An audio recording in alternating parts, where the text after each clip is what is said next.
کہانی central official کو subscribe کریں اور نئے آنے والی ویڈیو کے لیے گھنٹی کے نشان کو دبائیں۔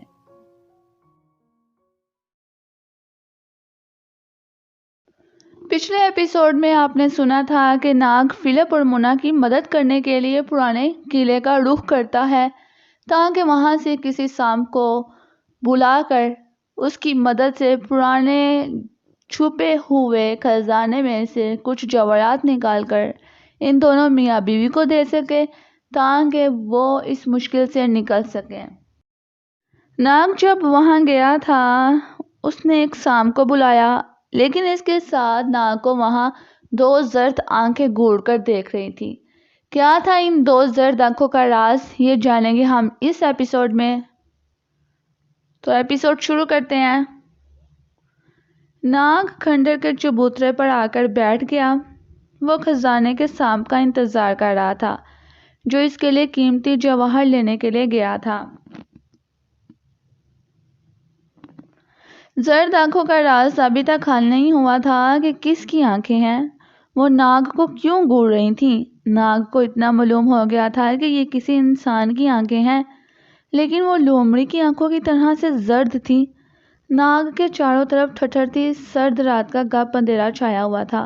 سناٹا اتنا گہرا تھا کہ ناگ کو اپنے سانس لینے کی آواز بھی سنائی دے رہی تھی۔ ناگ کو آہٹ سنائی دی۔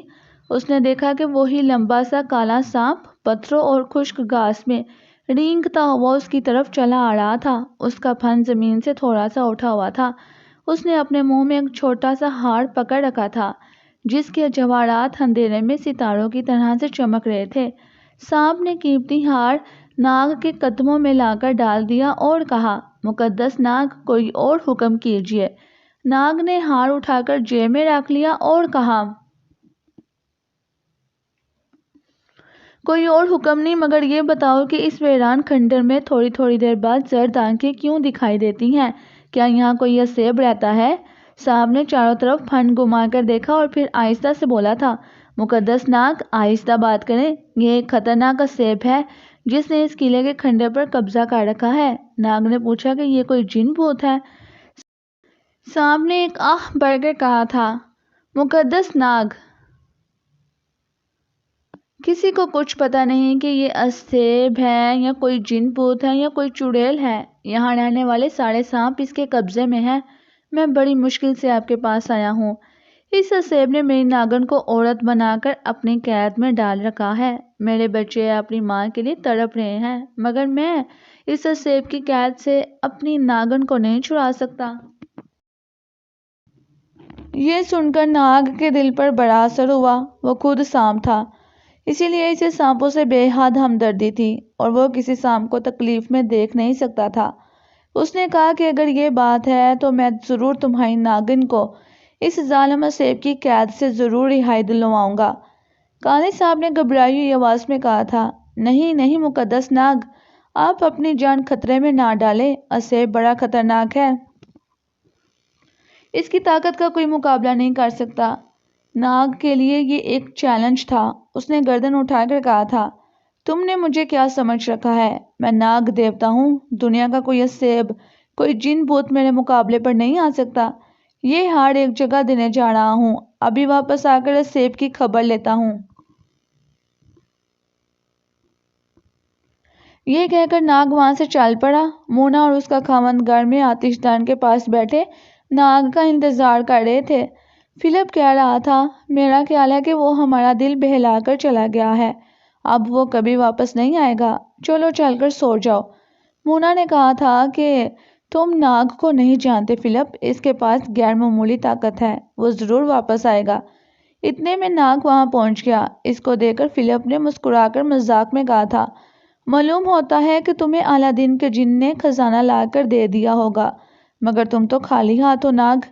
ناگ نے جیب میں ہاتھ ڈال کر انتہائی قیمتی جواہرات والا ہار نکال کر اس کے آگے رکھ دیا اور کہا، اگر تم لوگوں کو اعلیٰ کے جن کے خزانے کی ضرورت ہوتی تو میں وہ بھی تمہیں لا کر دے دیتا، لیکن مجھے معلوم ہے کہ اس ہار کو بیچ کر تمہارا قرضہ اتر جائے گا، اور ضرورت سے زیادہ میں نے کسی خزانے سے کبھی کچھ نہیں نکالا۔